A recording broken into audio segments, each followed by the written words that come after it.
Yo, yo, yo. Welcome to the Round the 4-2 Fantasy Football Show. I'm your host, Smitty. With me, as always, are my co-hosts, Drew, Joe. What's going on, fellas? What's happening, man? Halfway through. It's all downhill from here. Let's go. Let's get to the playoffs. Is this technically halfway through? I mean, 17 games, 18 weeks. I don't know how we decide. I mean, from a fantasy football perspective, you're definitely over the halfway, unless you're in one of those weird leagues that you play in the last week of the league, which is totally shunned. And that's a frickum for me. We will have a show that week, but we'll be partying and just enjoying the season. Fantasy football awards, maybe? Ooh. I'm not. Ryan Platt said frick, yeah. Drew, would you like to explain your jersey choice for tonight? Went with the James Conner. Okay. Second week this year where I played the highest scoring player in every single league. Survived. Nice. I went 1-3. James bent me over. Gave it to me real good. But if there's anybody that's going to do that to me in fantasy football, I'd want it to be him. Even though he's a Cardinal now. Pride of Erie. Always be a Steeler. Hey, man. He's doing the thing. He can't be stopped. They have the injury now, and he's going to be the guy in Arizona. So if you dropped him in week 2, like some terrible fantasy football podcast host, maybe. Why'd you do that, Smitty? Oh no, that was me. I'm never the manager of the week. I also dropped him in a league though. I did also drop him in a league though. You know what league I didn't have him and didn't drop him in though? Our Dynasty league, where I'm for some reason now 6-3. So you were also the worst manager of the week, or the least efficient. I should say. Yeah, well, you know why? Because I didn't play Elijah Moore, who had like 20 points or something like 2 that. TDs, yeah. Yeah. I came in second because I didn't play George Kittle, which they said, oh, he's on a snap count. Oh, he might only play like 20 snaps. Oh, by the way, 20 points with a fumble. Hey, George Kittle, he's back. He did show up. He's higher in our rankings this week after seeing him come back and do what he did. Which I will, I'll show that real quick to you guys. You guys know the Fritter Ticker always showing, and I'm always rotating which position we're showing you guys the top 10 rankings for. But there are the tight ends real quick. Let's go back to this James Conner topic because I feel like we can kind of segue that. We kind of alluded to the fact that Chase Edmonds now out with injury. What does this mean for James Conner's workload? Is he going to see an increased workload? Is that such a good idea considering what we saw happen to James Conner when the workload, you just kept adding to it? And what does that mean for a guy like maybe Eno Benjamin? Yeah, so last week they had the injury to Edmonds. Conner moves into the workhorse role, plays 77% of snaps, had 21 carries, 96 yards, 2 scores, 5 receptions for 77 yards and a score. So a huge game for him there. Eno Benjamin did play. He had 24% of the snaps, had 9 carries, 39 yards, and also scored. Looks like Edmonds is going to go out for a couple of weeks. So I don't know. What do you think about? He'll be placed in IR. He's going to be placed in IR. High ankle sprain. Yeah, absolutely. He'll be on IR. Yeah, so Conner, we're gonna see what he can do. I mean, the knock on him was, all right, how can he stay healthy through the year? They did a good job of managing his workflow through the start of the year, and it looks like he's really primed for a big start of the second half of the season here. So couldn't have asked a better guy to have this happen to. I mean, you think back with free agency, he was struggling to find work, kind of looked around. It's maybe he can take over this Kenyon Drake role for Arizona. Mm-hmm. And he's just been a touchdown machine. He's been that goal line guy, and it seems like he always converts, and he showed that he can still catch the ball a little bit too. So he's going to be big time these next couple of weeks. Tough matchup this week though. Surprisingly, Jacksonville's giving up the least amount of points in the last 3 weeks to running backs, but yeah, he's going to have a huge workload. So looking forward to see what he can do. Yeah, I texted in the group chat earlier. Sometimes I hate that our podcast airs at night because I had a feeling that Eno Benjamin's probably going to tap into that workload a little more than what we expected. I think that they're worried about James getting hurt, just like we were for years.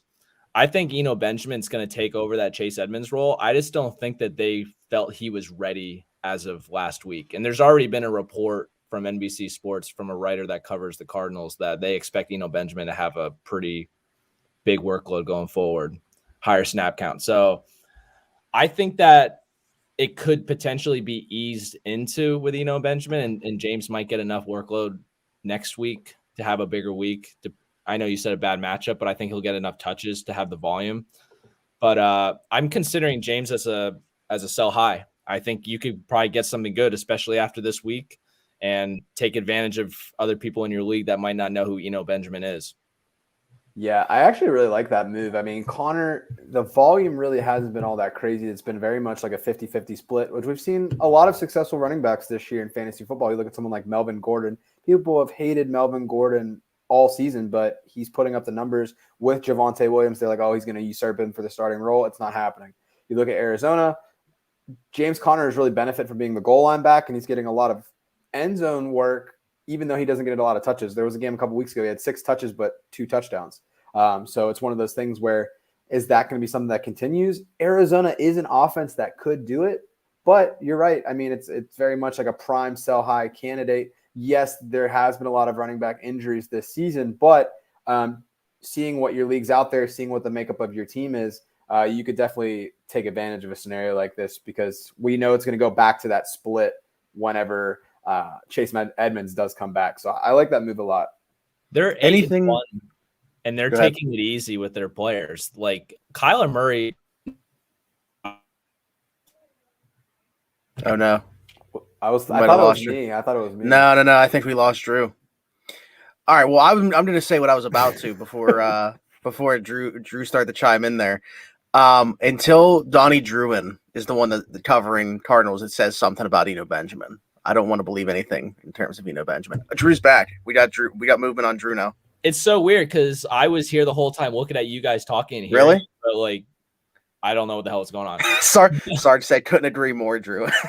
By the way, shout out Sarge, Ryan, DJ, Tyler. They're all in the chat right now.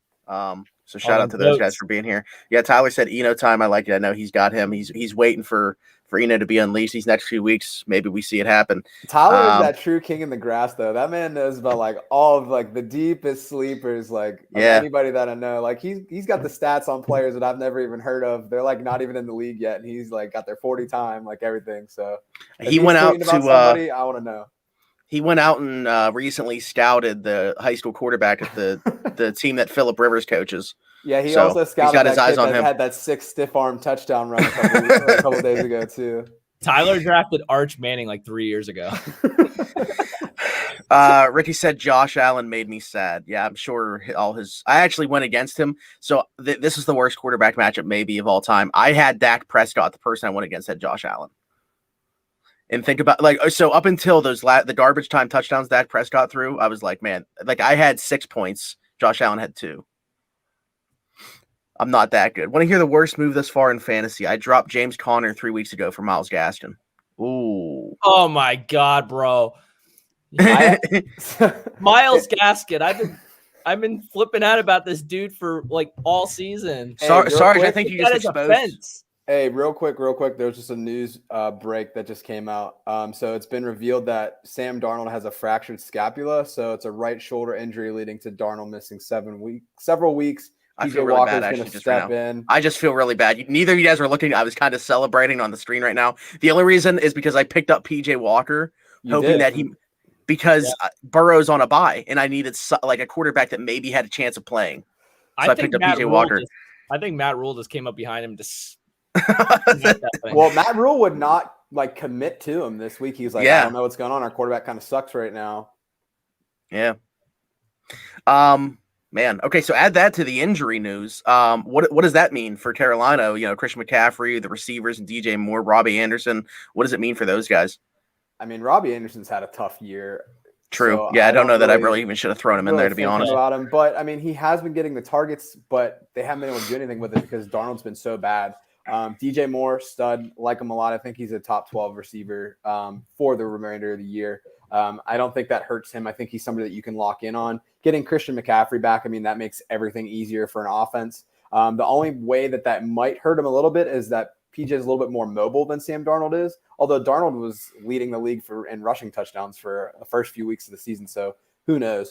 But I don't think that it changes a whole lot, at least with the way that they were currently playing now. Carolina came out super hot the first 2 weeks of the season. We thought they were going to be this big contender with this revamped defense and all this sort of stuff, and they kind of stumbled a little bit. So it'll be interesting to see how they can recover. So I think PJ Walker's a little bit better than someone say like a Geno Smith.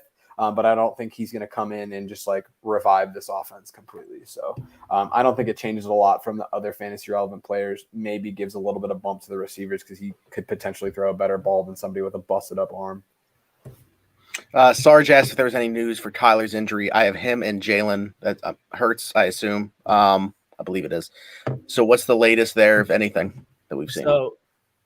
So if I wouldn't have cut out when you agreed with me, that's literally what I was saying. Oh, okay. All right. Yeah. So I think Kyler plays last week if they felt that they needed him. I think he plays this week. It was kind of like one of those Dak Prescott situations. Did we just lose Joe now? What is happening tonight? This isn't supposed to happen. The weird. Fantasy football show is not supposed to be happening tonight, evidently, but we're here. Yeah, so I think Kyler plays last week, but they're 8-1, and I don't think that they felt that they needed to rush him. So it was kind of a Dak Prescott situation where they were just like, we'll sit him and give him an extra week. I think he plays this week. I'm not worried about that. Okay. So you start him with confidence, or would you use Hurts thinking that Murray might be a little bit limited?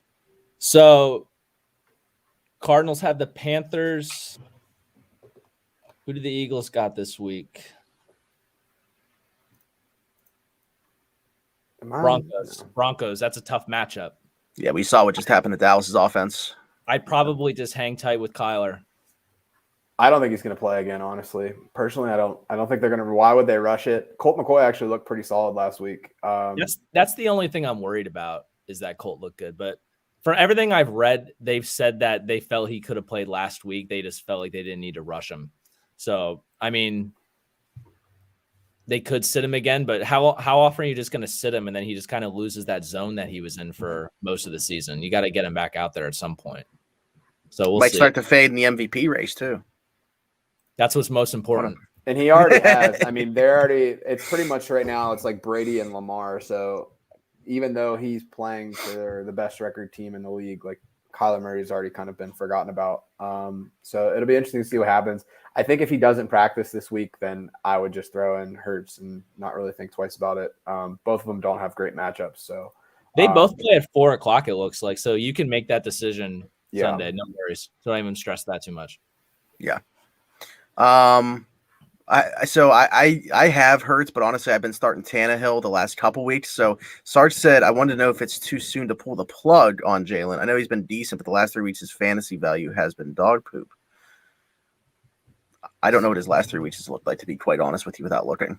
The last couple of weeks, I know last week he put up like 18 or so. Oh, the week before that was when they scored like 40, but he didn't do anything. They had like 4 rushing touchdowns. And that was a fluke. Let's see. And like you said, Denver this week is tough, obviously, like if you have a better option. But then he also has New Orleans. I think it's just a rough stretch, honestly. Like he put up 27 against Vegas, who is like 7th in limiting points to quarterbacks. That's a relatively tough matchup, and he still did pretty well against them. Yeah, his lowest on the season is 21 before those two. Right. Well, outside of the Detroit game, which I think kind of threw everybody off because it's Detroit. Yeah. He's had at least 20 points in every game. Except for that one in the Chargers. And the Chargers is really solid defensively. Their biggest weakness is the run. So I wouldn't lose hope on him yet. I think that like if I have Murray and you have somebody that's willing to trade pretty good capital for him, like I would move him. I don't think that Murray is going to be like the QB1. So it's just like I don't think Hurts has the name brand value that like you're going to get something for him, but Murray like could get you a good piece. So I would look at moving Murray in that situation. But I want to say one thing about Jalen Hurts too, just because I pulled up their schedule just to look at this, where he's going to make his money down the stretch. He's got week 15, like in the fantasy playoffs, week 15 and week 17, he plays Washington. So championship week, he goes against the Washington football team, who's given up the most points to quarterbacks. Yeah, the last 3 weeks they're giving up 24.4, and they've been giving up a ton of points all season. I don't know what happened to their defense, but it's pitiful.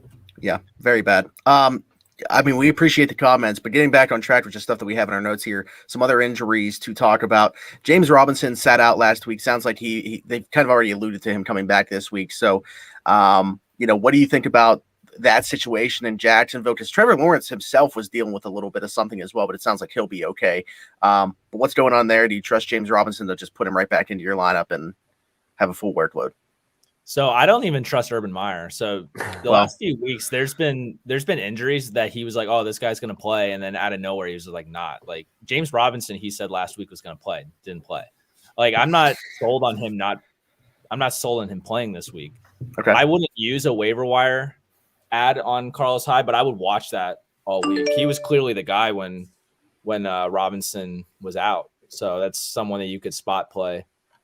But I expect him to play, but you can't trust Urban Meyer for shit. So yeah, because it's he's got like a bruised heel or something like that. Like right, yeah, it's bruised heel, yeah. Weird injury, but yeah, I mean Indianapolis is a bottom 5 matchup for running backs in full PPR, and they had the Jets, who they kind of tried to run the ball a lot. San Francisco is traditionally a running team, and then Tennessee, which would have been Derrick Henry's like last big hoorah. So if they're slowing things down, then to me, it's like I wouldn't want to go out and take like Hyde, like you said. But I don't know at this point in the season, if you have a James Robinson, they say that he's practicing, that he's going to go. I don't know how you leave him on the bench. I think he's like at least like an RB2. I don't think I start him with confidence as my RB1, but I don't see how you're not going to play him if he's going to be active. Right. Absolutely. To just stick on the topic of running backs, we have a few other running back injuries to talk about. Is this is Ramondre Stevenson? I assume. I didn't even know that he got hurt, but head injury. Yeah, Damian Harris, Ramondre Stevenson, and Zach Moss. I paired them all together. They're all in the concussion protocol. Okay.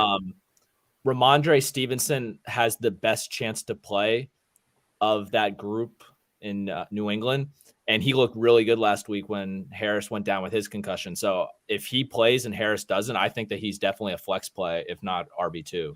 So should we, I mean, we were kind of discussing before we started recording some names to possibly throw out there for guys to pick up on, I don't know about necessarily the waiver wire, but, once waivers clears, is Ramondre Stevenson a guy to look at? Absolutely. Yeah, I think so. He'll definitely clear because we're not going to know about the protocol till at least tomorrow afternoon because that's the first report, right? Yeah. So he'll clear, and if Damian Harris isn't going to get out of the protocol, I would absolutely jump on Ramondre Stevenson. He looked very good last week. Mm-hmm. The other thing too with Wednesdays, though, even it's the first day of like injury reports, it's also the day that if anybody's dealing with literally any type of injury, they're going to sit out or be limited. Yeah, which so that's we might get more on that Alvin Kamara thing that we were looking at too tomorrow because it's kind of been secret. Yeah. And then there were a couple other quarterback injuries. Well, first off, the real big news here, Russ is coming back finally from his finger injury. That obviously is a huge boost if you have a guy like DK Metcalf or even the Tyler Lockett, the boomer bust king and Tyler Lockett. But what does that do for that offense? Do you trust Russ as a guy that you can just throw right back in there? Yeah, I mean, we have him as a top 10 play this week. We have him as like a lower tier. But, I mean, Russ is going to come back and do his thing. I mean, he's been practicing since like the day that he got hurt doing his little virtual practices before like games and stuff. So, huge boost to the offense. I think that he's a guy that – oh, man, it's not like Chris Collinsworth. But he's somebody that you plug in and play with confidence. I don't think that he kind of sits in that 6 to 10 range for me as like a QB. He doesn't run like he used to, so you lose that rushing upside. But they have an explosive enough offense, and they have enough injuries at running back that it shouldn't really be too big of a concern. Drew, do you have anything to add to that? We were talking about Russell Wilson, right? Because I was too busy being Chris Collins. Joe was talking. I don't even know if he noticed what we were doing, to be honest. Russell Wilson's like incredible. The dude's like Gumby. Like, how the hell is he coming back from this injury so quick? I have no idea. But you have to throw him back in there because I'm assuming if you have Russell Wilson, you waited on quarterback like crazy and you were basically suffering the last few weeks. And I think that this game's going to be I think it's going to be high scoring. Rodgers is going to potentially come back the Saturday before. He's going to come back. And I just think they're both just going to be very motivated. Yeah. And I wouldn't be shocked if both teams are scoring in the 30s. Tyler, we'll get to this in 1 second. I just wanted to bring up the last injury that we got here was Matthew Stafford. Yeah. So he came into last week with a back injury and he looked awful. And it did look like it was bothering him. And it looked like he was overcompensating for that injury, which even led to an ankle injury. So I'm a little concerned about Matthew Stafford going forward because he's kind of like this, especially within Detroit, where he'd get this like random injury and then it would just linger the rest of the season. It would just really hinder his fantasy production. So this is something to watch. I think a lot of teams, like especially in the leagues I'm in, the people that own Matthew Stafford generally have been rocking 2 quarterbacks and then going back and forth. Like I know my dad has Stafford and he's been going back and forth with him and Herbert. So hopefully you have another option, but I think that this could become something to watch going forward. So I have Stafford and I don't have another option. You should probably start the league for one. I'm concerned based on the league that I have him in, you only have a 4-man bench. So I've only had 1 quarterback on my roster like the entire year. Yeah. Because I'm stockpiling running backs pretty much. Stafford is crazy tough and he's gonna play, but I think it's just gonna mess with him a bit. And he's not gonna be putting out Big Ben against Detroit. Actually, so I was looking ahead. I have Justin Fields in Dynasty, and the dude's schedule coming off the bye is insanely good. The next few weeks he has. Where do I have this out here? He has the Ravens, the Lions, the Cardinals is a bad matchup, but he's back with the Packers, Vikings, and Seahawks. Those are all startable weeks for me, in my opinion, especially because he's starting to look really good. Of those teams, the Steelers' defense on Monday Night Football is by far his biggest issue, and he did enough for really nice second half. Yeah.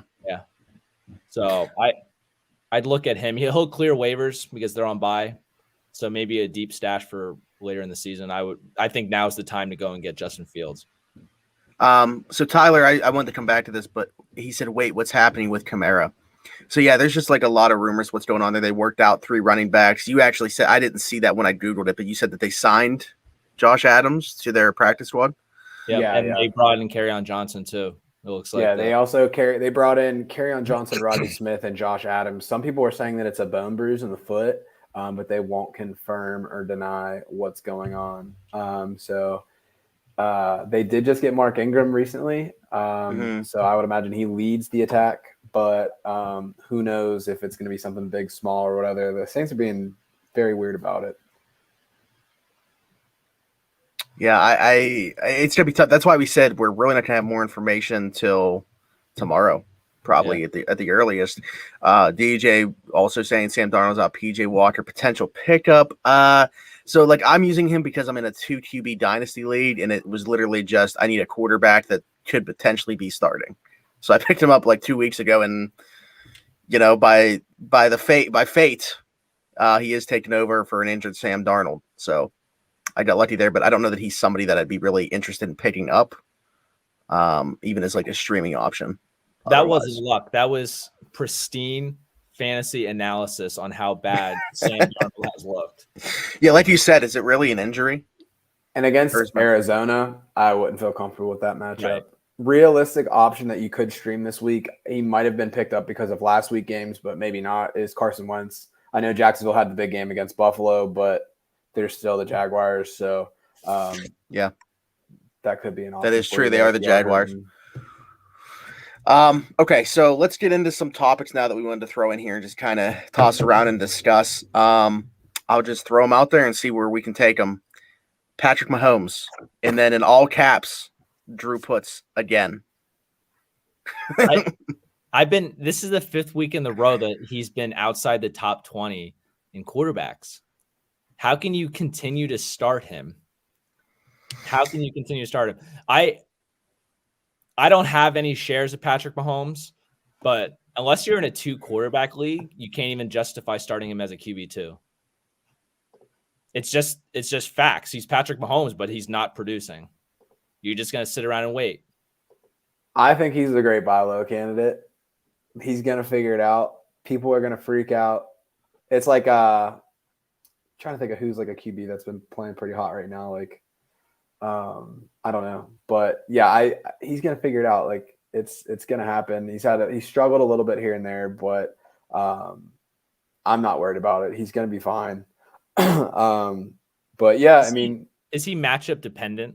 Because like I know what you're saying. Like I would definitely buy low because he will figure it out. But like he's not right now. Do you have the balls to sit him? Is my thing because he could just show up and just go off, and then you'll feel bad about it. But like he's been killing you. So let's see who he's played like recently. So Green Bay, they're like a bottom 10 matchup for fantasy for quarterbacks. So whatever. We'll just chalk it up to a bad game. The Giants are the 4th best against quarterbacks in fantasy football. Tennessee is like very middle of the pack. They were at the beginning of the season like a very easy matchup for QBs, but they've kind of tightened things up.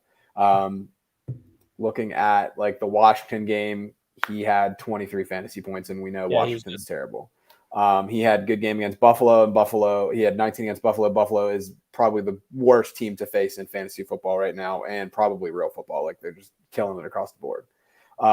So I don't know if he's dealing with something or what it is, but it seems just like a little bit of a funk. I don't know.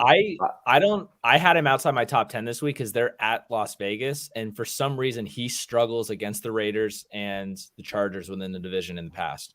Those have always been tight, like 14-10, 17-14 games between. Probably chasing his brother around Vegas all night. Don't get no sleep before the game. He should put him in a cage and then just get ready for the game. He needs to go full Aaron Rodgers and just cut off his entire family. Absolutely. That's what he needs to do. Would support that. We did get Devontae Freeman. I don't know. Was he somebody that we were going to talk about? Otherwise, I didn't know if we had him in the topics, but he just got brought up. And I guess that's a good question is, who is the back to own, if anybody, in Baltimore? Yeah, so Devontae Freeman played 58% of snaps, got 13 carries for 79 yards. Lev Bell played 23% of snaps, 11 carries, 48 yards, and a score. And the Reddit darling of the beginning of the season, Tyson Williams, played 18% of snaps and did not touch the football. So Williams, you don't have to worry about. It seems like it's going to be Freeman's job until Murray gets back, but I don't know. I feel like all of them suck. So it's like I might take a flyer on Freeman if I'm really desperate. Bell, I don't think he gets enough snaps to really warrant having him on the roster. But Murray's really the guy to own, and it's not really even that great of a guy to have. I think that all three of them will touch the football once he's healthy again. But yeah, they don't really have anybody that's kind of stepping up and like taking control of like the lead back. It's just they will literally use a committee, and then Lamar has like 100 yards rushing every week. So it's like you just don't get the opportunities. They're all touchdown dependent. It's one thing to have touchdown dependency in your tight end slot, but you don't want it in your running back slot. I faded this backfield. I faded the Eagles backfield. You have to be extremely desperate to put one of them in your lineup. Faded James Conner. Drew, you were already kind of touching on Justin Fields, but you have him here in the notes as well, like the topics. What else was there to add to that with Justin Fields? I mean, that's kind of what I wanted to allude to.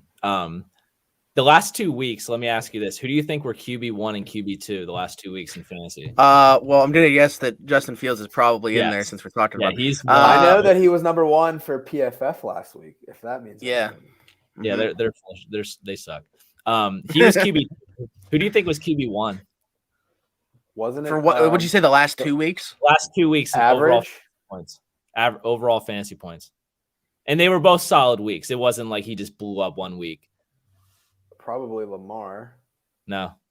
I didn't guess yet. Wentz? No. Jordan Love. I'm just kidding. He killed me last week. Brady had a bye, so it wouldn't have been him. So something about the team that he's on is tied to Justin Fields in the draft. Who did they trade? Daniel Jones? Oh, was it say what? Think of that draft class. Matt Ryan? Matt Ryan had like 30-some points last week. Justin Fields draft class. Well, it wouldn't be. Was it Mac Jones? No, it's not someone in it, but he's like holding him off. All right, you know what? Just get on with it. Jimmy G has been the number 1 fantasy quarterback the last 2 weeks. What? Yes. I hate fantasy football. It's not even real. Yeah, that's why this show's done. Yeah. Yeah. I didn't know what he did on Sunday, honestly, but I knew that he blew up the previous week. So, all right. Well, that's interesting to know. So yeah, Justin Fields, you do like his rest of the season outlook. Here we go. This will be fun. Pat Freiermuth, new tight end one in Pittsburgh. You kind of mentioned. I don't even want to say it because I'll let you make your point because I 100% agree with you in terms of when you're looking for a tight end, you kind of have like the top 3 or 4 than everybody else. Yeah. So you have Kelsey, you have Waller, Hawkinson, Andrews. Who am I missing? Kittle. Do you put Kittle? So you have like those 5 that are basically always started. Everyone else is always touchdown dependent. And Pat Freiermuth has taken over the Juju role. It's pretty clear. He led the team in targets this week. But when they were in the red zone, Ben did not look anywhere else besides at Freiermuth. And if you want to have a tight end in your lineup that's going to be touchdown dependent, be the one that's going to get at least 1 or 2 targets in the red zone every single week. As long as they're there and Najee's not running the ball and he's throwing it, it's going to Pat Freiermuth every time. Let me ask you something. What happens when Eric Ebron comes back? Does Pat lose snaps, or does he maintain being the starter? He has to start. How do you justify putting Ebron back in the lineup? If anything, he's taking away snaps from Gentry. You can't justify. You just can't. He's been too good. Oh, I don't disagree. I'm just that's the big elephant in the room is that what's going to happen when Ebron comes back, because that's really what led to his emergence. He hadn't really done anything until Ebron got hurt to like overtake him in the lineup. Sometimes you get hurt and you lose your job. This is how it is. Drew Bledsoe. Yeah. We got Tom Brady lining up at tight end now. Literally the greatest. Here's the thing is, like, I think it was unfortunate timing for Ebron, but I think it was coming regardless of if Ebron got hurt or not. Yeah. But I think Ebron's still going to get snaps, but if they're in the red zone, that's where the ball's going. And think about it. We're talking when we were talking about tight ends with like Kyle Pitts and how slow tight ends tend to progress in the NFL. Look what Pat Freiermuth is doing already. No, it's impressive for sure. And I think it's sad with like the Atlanta situation because they literally have no other options in that team now, and they can just bracket him on every play. Whoa. Yo, OZ, Zacchaeus, yeah. He looked very good last week. He did. Yeah, however you say. I don't want to try to say his name, but he had 2 touchdowns. No controversies. Give him some respect. He's actually on my Dynasty team now, by the way. Yeah. I picked him up before that game, though. I did. I think, isn't it? I had like 3 players that were eligible to be put on IR, so that's not good. But at the same time, it allowed me to make moves like picking up OZ. We'll call him that from the Falcons. He's oligosaccharides. What I told you about what I was doing at work. Deontay Harris. Yeah, What's going on with him? He's not OBJ, by the way. Yeah. OBJ is probably going there. I really think about it. Deontay Harris led the team in targets the last couple weeks, and it looks like Trevor Siemian wants to throw the football in his direction. So I think that Marquez Callaway is wasting a roster spot on your bench, and I think that Deontay Harris might be the guy to own going forward. You know who else has been getting a lot of targets now that Siemian has taken over? Adam Troutman. I was very much on the Juwan Johnson train at the beginning of the year. But Troutman has moved from like a blocking tight end. He's getting a lot of work in the slot. He played 88% of snaps last week. He had 7 targets, got 4 for 47. So they've really changed the way that they're utilizing him. And with Siemian in the lineup, I mean, they're not throwing the ball a ton, but it seems to be those 2 and Kamara that are getting all the touches. So my tight ends in Dynasty: Noah Fant, Pat Freiermuth, Adam Troutman. Wow. He's the tight end guru. We got the youth movement going on. My entire team. My oldest player is Amari Cooper. Ancient. How old is Amari Cooper anyway? Like 20, 28, 27? How's that bet going, by the way? What I'm bet? actually asking. We bet at the beginning of the 27. season between Lamb and Cooper. Oh. Cooper's I don't crushing. know. Is he actually? I have no idea. I know Lamb crushed me last week, but I'll look it up for you. In terms of what? Fantasy points or what? I think it was just total points for the year. Okay. Looks like Cooper definitely passed him this week. Oh no, Lamb is still ahead of him by 8 fantasy points in my league. Let me look. PPR. Tyler said he was so high on Jawan Johnson at the beginning of the year. Tyler loves like those tight end 2s, tight end 3s. They played basketball in college. Yeah, so Cooper has 123.2. CeeDee Lamb has 130 right now. But I stopped the count after week 1. I went against Elijah Moore and Naeem Hines in my redraft money league. I knew it was going to be a rough one. Elijah Moore, I think he might be playing over LaVista. He's going to play over LaVista Chenault for my Dynasty team this week. You know what I don't understand, though, is that they didn't start putting him in the game until after it was out of reach, and then he just started balling. It was like, why don't you use him like when the game matters? Who knows? Look at this. You're going to like this. I'm pretty sure those are name generator made names and not real NFL players. Brandon Aiyuk, a guy that people probably spent like a 6th round draft pick or so on during their fantasy leagues. All of a sudden, last couple of weeks, you mentioned Jimmy G, the highest scoring quarterback the last 2 weeks. Brandon Aiyuk, the last 2 weeks is kind of coming on. What do we think about it? Does this continue? I like what I'm seeing out of him. It's been like 2 weeks in a row now. So he played one more snap than Deebo Samuel in week 9. And this is really the first like big game that he's had. So he had 6 receptions, 89 yards, and a touchdown on 8 targets. Samuel went for 563 and 9 targets. So I don't think this is like watch out, like Deebo is like washed and like they're going to switch things over. But I would say if he's available in your league, he's someone to scoop up. I think it's definitely encouraging. And Shanahan's definitely had a lot of good things to say about him. It's tough. It would be nice if you had a couple more weeks without Kittle to see how the offense really takes over for that. Donald Parham, oh my God, get me out of here. 14 points. But I think it's somebody, if he can continue to be on this trajectory, he can be like a nice flex piece. He's obviously not going to meet the capital that you invested him in the draft. But there's a lot of people that dropped him. So if he's available in a league, then I would definitely take a look at him. I have major FOMO with Brandon Aiyuk because I dropped him after like week 4 and I drafted him early and I was really high on him. And now I don't want to miss out on the production that I thought I was going to get at the beginning of the year. So I'm like, I have number 2 waiver priority. I think that he'll get through number 1.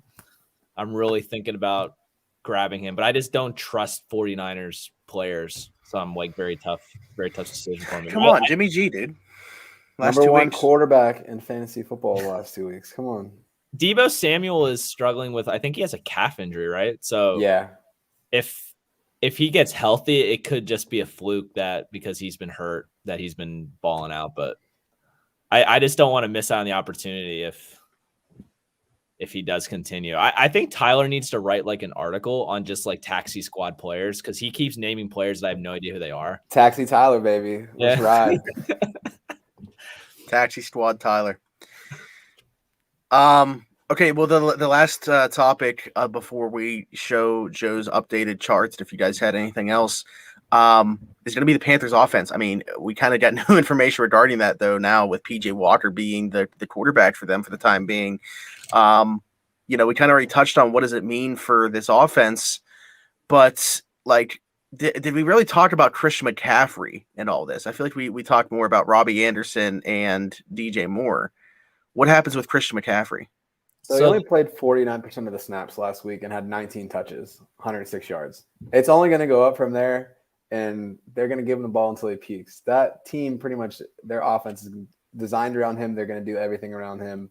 I'm curious to see where they level it out because he clearly can't stay healthy at the rate that they utilize him. So it's like, what is that number? But even if he only plays 70% of snaps, like he's still going to be like a bell cow in terms of like the amount of touches that he gets. So I like him a lot. If you could have bought low on him, I don't think you can at this point, but it would have been nice to do that while he was hurt. I hope he can stay healthy just because he's really fun to watch. But yeah, dude's a machine. The touchdowns will come, or even if they don't, it doesn't matter. Like PPR, like he's just a cheat code. So yeah. So I threw him in here because I wanted to point out what you already did, that it looks like they learned from last year where they just threw him back in there and got him hurt again right away. And I think that he's going to start to take a lesser load. We discussed this a couple weeks ago thinking that this could happen. I'm wondering if you could maybe sell CMC based off of his name to get another guy that's going to have more volume. And I'm more concerned not just with the volume, but Sam Darnold has been such trash, like he's been terrible, that they might just hone in on stopping CMC. Defenses may do that. So if they take DJ Moore out of the equation, are you concerned with what CMC could produce? Would you try to sell him based off his name? It's just, what are you trying to get back from him? Like, are you going for like an Eckler, like who is like viewed as like a top option? Are you looking for like a Najee? Like, I don't either know. of those. Would you trade CMC for either of those players? Would you trade him for Jonathan Taylor off name? I would absolutely jump at that, but I don't know if they would. But CMC based off name, do you think that someone would jump at one of those top running backs based off of his name? Because he could take you to a championship, but he also could just fumble it away. I don't think, if I was the Eckler owner, I would jump on that, because Eckler also isn't known for being like a healthy player. Like Najee, like Taylor, those would both be very two tough players for me to get rid of, especially because I'm pretty sure Taylor has like a cakewalk of a playoff schedule, and Najee's is pretty good too. But other than that, like, I mean, like even like someone like Joe Mixon, it's like, all right, like I'm willing to pull the plug on that. I think the upside is there. I think Mixon has touchdowns in 5 straight weeks. Right. He's been very good, yeah. He's finally the Alvin RB. Cook or Alvin Kamara? We have concerns about Alvin Kamara. Alvin Kamara, I would do it without thinking twice about, especially with the news that came out. I don't know why anybody would even take the offer, but maybe they don't really pay that much attention or they don't watch the show. I don't know. But yeah, I don't know. Or like, would you do somebody like Nick Chubb, who just went on the COVID list this week and probably isn't going to play? Like, he's usually pretty dependent. He missed a couple of games this season, last season, but looking good there. So, yeah, I don't know. I mean, seeing that he came back and did well, like his value is definitely going to take a jump relative to, say, someone like Saquon, and who at this point is like purely name recognition. Yeah. I think you could get it. Like, if you can get Najee for CMC, I would jump all over that. He had 26 touches last night. I just don't know. It's hard with Pittsburgh bias to see like people in my leagues that would be like willing to do that. But yeah, absolutely. I don't know. Hey, this isn't necessarily fantasy related, but I don't know if you guys saw the point that I brought up about Najee on our latest episode of Around the 412. But do you think that he's getting, this isn't necessarily for this year, this is down the line, too many touches for Pittsburgh? And, you know, you look at CMC in Carolina and like the workload, what it's doing to him and the injuries that he's suffered. Does Pittsburgh need to find, if it's not on the roster right now, and I don't know that it is, like Anthony McFarland inactive yesterday, he hasn't really shown anything, hasn't been able to show anything. Benny Snell's not the guy. Kalen Ballage isn't the guy. Does Pittsburgh need to find an RB2, or else Najee Harris is going to have the wheels run off him in like 2 to 3 years? I mean, Najee is a freak of nature. I think that he can do it, but I think that it's smart to find that player. I think in the way that the NFL is orchestrated now, like you're much more productive when you have two capable running backs. Ultimately, it's going to depend on the offensive line. You look at what the Steelers could do when they had a good line. They would literally pull people off the street. Like D'Angelo Williams was like, all right, like I'm retired, comes out of retirement, and then it's like 150 yards like the next week. Le'Veon Bell, like, look what he's doing now. So it's just like Willie Parker, Adrian Peterson. Like, right. I mean, but I don't think it's going to be AP or anything like that. But I imagine from like a cap perspective, they probably try to draft someone like 4th round, something like that. Yeah. Like, and that's the thing is, I'm not saying you need to, because like one of the ones that comes to mind, right, is what Green Bay is doing with Aaron Jones and AJ Dillon. Now, I don't know that I would want the Steelers with other areas of need to spend a 2nd round pick on a running back when you already have Najee Harris on the roster. But, you know, you look at just not that one, like Dallas, Zeke and Pollard, what they have in Cleveland, and they were obviously the big beneficiary of the Hunt situation in Kansas City, and Kansas City having to get rid of him and then him finding a new home. But there's so many backfields throughout the NFL that have this. I mean, even Chicago has David Montgomery, who played 5 games last year, playing 100% of the snaps. Yeah, they spent a 4th round pick on Khalil Herbert, and look at what Khalil Herbert looks like in that backfield. I mean, so they're dropping, by the way. There's situations. I had to do. I can't remember who I picked up. Oh, for Dearness Johnson. Yeah. Yeah, So. I was very disappointed to see that they just completely phased Khalil Herbert out of that backfield. Yeah. But are you surprised Matt Nagy is a bottom 5 coach? Like he's horrible. He is horrible. Yeah. And David Montgomery came back from a pretty significant injury. Like, I can't believe they just threw him to the wolves like that. I mean, they're so bad. His prop yesterday was like 30 yards rushing. I didn't bet it because I was like, this is such a trap. Like, I have no idea what to do with this. Like, Khalil Herbert still could be RB1 for this game. I have no idea. Have one or two touches, right? Yeah. 2 carries. Mm-hmm. What a joke! Like, I definitely lost some games this week because of it. Okay, so yeah, I'm going to share my screen now so you guys can see the updated version of Joe's charts that came out today.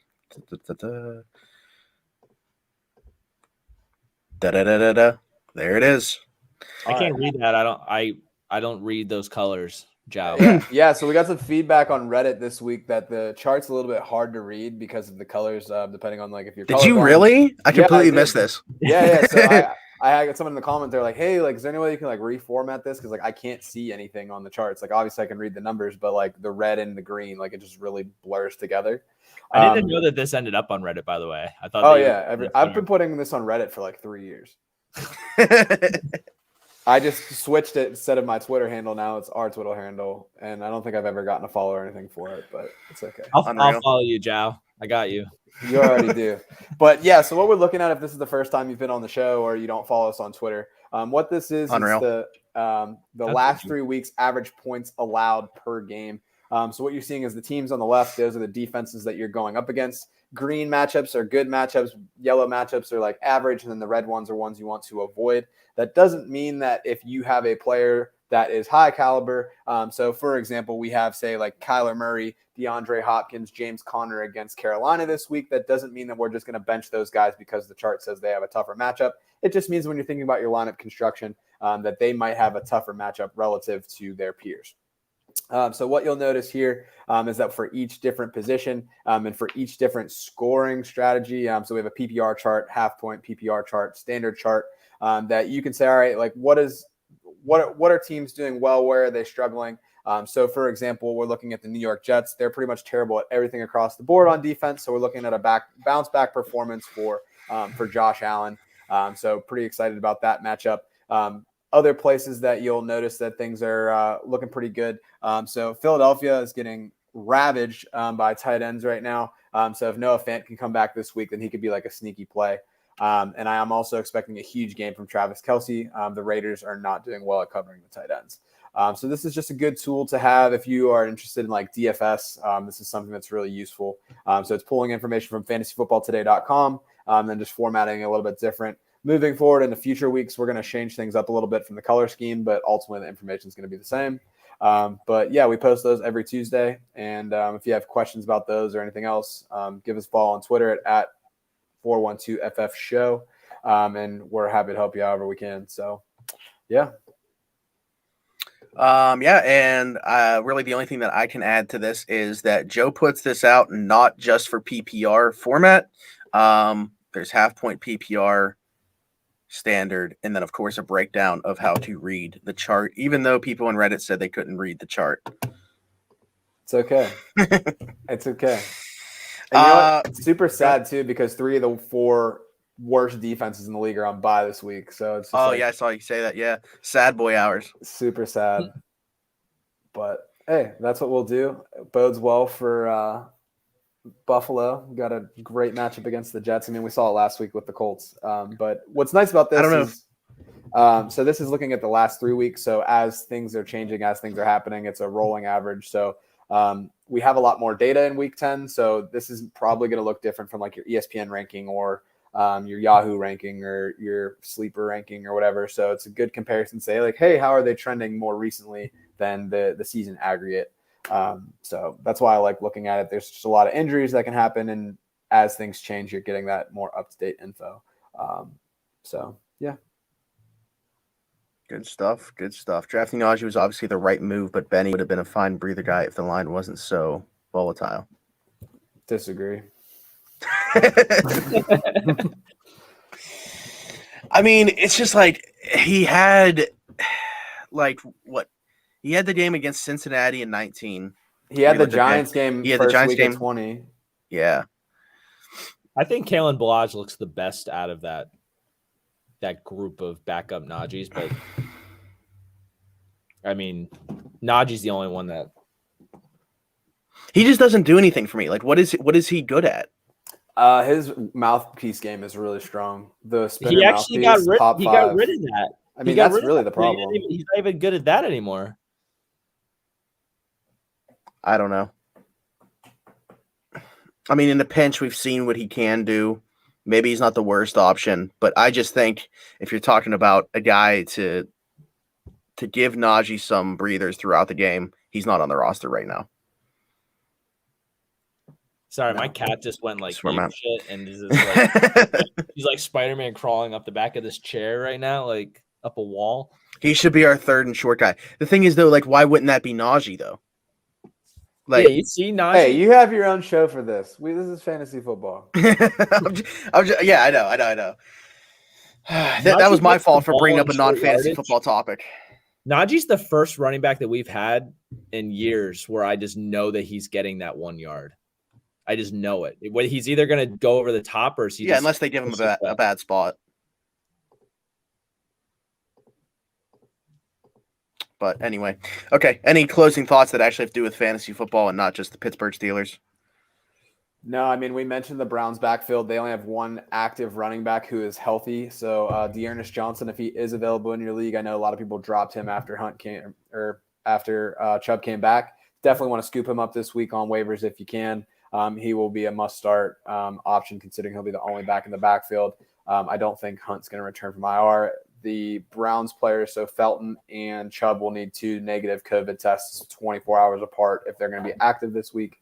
But they just put Chubb on the COVID-19 list. So I don't know if that means that they confirmed with another positive test or what, or how that works, but it's looking less likely that he's going to play. And hopefully Dearness Johnson can have another good game. So it was really fun to see a couple weeks ago have him ball out, but we'll see what happens.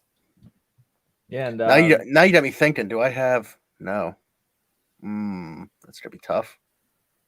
The league that I have Chubb in, that's not the league I was able to get Dearness Johnson in. Interesting. Go ahead, Drew. Were you about to say something? Oh God. R2D2. See you at the crossroads. Yeah, if he goes to the Saints, who cares? If he goes to the Pats, who cares? If he goes to the Packers, then we care because it's gonna screw with Tyreek Hill and Devontae Adams. So it's a very important probably few hours. I bet you he signs before we go to bed. Yeah, probably. He couldn't sign before we did the show, though. Thanks. Yeah, I bet you he signs with the Saints. I'm just gonna put it on. There it is. Record. There it is. No coming back now. Drew, what's your prediction? We all got to put one out. We all got to put one out. Go ahead. If he signs with the Saints or the Nope, just say it. I know, but just let me justify it. Let me justify it. If he signs with the Saints or the Pats, it's because he's full of shit, which he loves. Because he said he wants to play for a contender. So I think he's going to go to the Chiefs. He wants to play for a contender. All right, so Joe, you said Saints. You said Chiefs, so I got to take the Patriots. Ooh. So one of us is going to be right. Maybe we're all going to be wrong because the report that those are the final 3 teams is wrong, and he's going to go to Green Bay or Seattle. That's true. That's a possibility, but we're not living in that. Yeah. We don't live in our fears. What's that signed by the Steelers? No, I'm just kidding.